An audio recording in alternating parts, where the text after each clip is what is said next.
Öffnungszeiten haben wir natürlich jede Menge Augenzeugen, so dass wir im Moment etwa 100 Personen durch die lokalen Kriseninterventionsteams betreuen We have at the moment about 100 people on site, and we're trying to evacuate people from the site, around 100 people.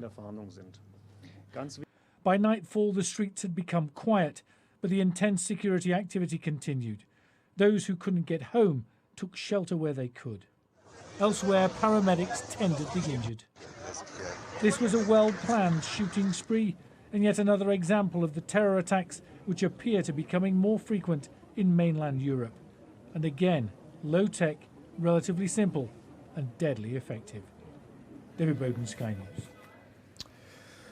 So let's just reiterate the key points so far. Police saying at least 6 people have died, more than 10 others being injured, and they've confirmed that they are hunting for up to 3 gunmen who they describe as dangerous. It is being described by the police as a terrorist incident, but no exact motive has yet been determined. And police in Munich are also asking for anyone with pictures or footage of the attack to contact them. Let's speak now to Chris Phillips, former head of the National Counter-Terrorism Security Office, joining us here in the studio. Chris, from what you've seen and heard so far, the nature of this attack, rifles being described or long weapons, no explosions or bombs as we're aware of, and certainly no claim and responsibility from any known terrorist group. Is this different in that respect to what we've seen before? I think what we've got here is a police service that's really struggling to come to terms with what's happened. Clearly, from the officer that was giving the briefing, I just don't feel that he knew exactly what was going on still. I know that they've set up to 3 suspects. Yeah. It could easily still just be 1 suspect, because we've seen before, 5 years ago to the day actually, Breivik was able to carry out a multiple attack. This was in Norway. In Norway, yeah. But a very similar type of attack where he was able to move from one place to another and really confusing the police at that time. So. They've established, if we can call it a cordon, I mean, they've closed the road network, the Autobahn network in the north of the city, main train station is closed. Would this be part of a pre-prepared plan? Because clearly they've been on alert since, the new year? January, I think they issued this alert specifically for Munich. Yeah, I think they will have plans. The trouble is, with any event like this, it's very difficult to know where it's going to happen. So the idea is that you close down the immediate area that the person or people will be, yeah, and then try bit by bit to find them. Now, that is the big thing for the police out there now, that they need to locate these suspects in order to neutralise them, because they don't know where this may pop up again. And the difficulty is, of course, if they've been able to get away from the scene, then they could literally be hundreds of miles away by now. Yeah, and it is now several hours since those initial reports at McDonald's of the shootings. Absolutely, and it's interesting, we've seen attacks in Jakarta and other places where they've aimed at fast food restaurants. Starbucks cafes have been hit quite a lot. So it does follow a bit of a trend, but the interesting thing is that the shouting in German, that I'm German, etc., does lead us to think that perhaps this isn't an ISIS. Yeah, well, we'll talk to Sam Kiley about that footage in more detail in a moment, our Foreign Affairs editor. But this is quite interesting in that the literal translation, where this gunman is replying to a challenge from someone overlooking on a balcony, I am German. Now, of course, that is for the anti-terrorist officers involved here a key element. Is this the so-called homegrown terrorism? Is it an organised assault, if you like, led by outside sources? Well, I certainly think it's organised, and if, as they think, it's 3 people involved, then that does take a degree of planning, but it doesn't necessarily mean that it's an ISIS or Islamic style terrorist. There are right-wing terrorists in Germany and across Europe, actually. And of course, Munich is under, and Germany itself is under a lot of pressure with the number of immigrants that have come into the cities. And I think that could all be playing into the hands of people from the far right that are seeing this as a legitimate means of getting away. Angela Merkel being under a lot of political pressure recently because of that. We've had criticism of the French police and French security sources, the various state agencies, if you like, with Nice. What about the situation in Germany? Are they more expert, adept at doing this, bearing in mind that they've had these warnings in place for some time now? Well, for most police forces around the world, this is a one-off, and hopefully that will always be the case, that they don't deal with these things every day. And I think the officer that was questioned was actually saying this is the first time I've dealt with this. It is a very stressful and difficult thing to deal with. This is where planning comes into play, and actually police forces understanding how they should react, what resources they've got and how they can deploy them is really key, because you can learn lessons. And actually one of the strengths of the UK is that we've had so many terrorist attacks over the years that we got very good at understanding what we had to do and how to do it. So it is very difficult.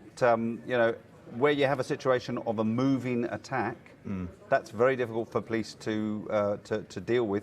And you also have to bear in mind that those people that are phoning in are always a few minutes behind. So a telephone call comes in to say they're in a certain location. And by the time the police start moving to that, they've actually moved, because that's just the very nature of this type of attack. We've had this appeal from German police for anyone with footage to send that in. Does that indicate that perhaps they haven't got coverage of CCTV and security cameras there that might be able to piece together the movement of these three gunmen? Yeah, I think they'll be working hard to get hold of CCTV cameras and actually look at the footage that they've got. But of course, people that have caught these people shooting and then perhaps moving into a crowd or the location they've gone to, that's vital stuff, particularly if they've got face shots where they can start identifying these people, because that's the key. If they can work out who they are, then they've got a good chance of locating them. Chris, for the moment, thank you for that. We've just been discussing, of course, them asking for footage. Well, there is footage that's emerged showing the moment that one of those gunmen opened fire, and it's indeed been posted on social media, but a warning that some viewers may find the images distressing.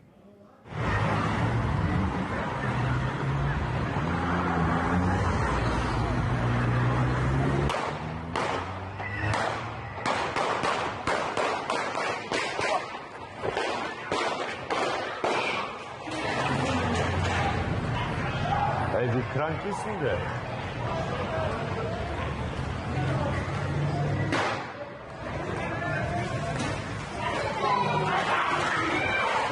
Kommt hierher, lauft, Leute. Well, that was video of the first shootings reported outside the McDonald's restaurant at that Olympia shopping mall. But let's now bring in our Foreign Affairs editor, Sam Kiley, because, Sam, there's other footage that's also emerged that may shed light on what's been happening, bearing in mind the translation of this extraordinary conversation that's taken place with one of the suspected gunmen. Yes, it's quite a fascinating piece of footage, because it shows this gunman there emerging from the building there on the roof, the car park roof, and opening fire. But that is part of a whole extended piece which we can't broadcast because it's full of some pretty colourful language, a dialogue indeed between somebody on this balcony where the filming is going on and that gunman down there below who periodically appears to open fire. Now, during this conversation, the gunman shouts expletives and insults against Turks or foreigners more widely, and the person on the balcony sarcastically responds. And then the gunman says, "I'm a German," demands that the individual stop filming, and the individual doing the filming, or with the individual filming, shouts back yet more insults. And then the gunman says, "I grew up here in the Hartz IV." Now, we understand that that's a reference to unemployment benefits in Germany. In other words, saying that he'd grown up on benefits, and insisting, though, throughout that he was a German-born and German-brought up. Now, that doesn't mean that he doesn't have some kind of affiliation, say, to Islamic State or Al-Qaeda and that sort of ideology, but equally, it could indicate to the security forces that they are dealing with some kind of act of extreme right-wing violence on the anniversary of the massacre in Oslo and Utøya by Anders Breivik, when he murdered 72 people in his rampage aimed at what he called multiculturalism. And of course, Munich, as we were hearing earlier on from Jason Farrell, has been a major, or the major gateway really, for immigration to Germany for refugees escaping from the horrors of the Middle East in Syria and Iraq, and has been there's been a reflection back of some right-wing extremism in that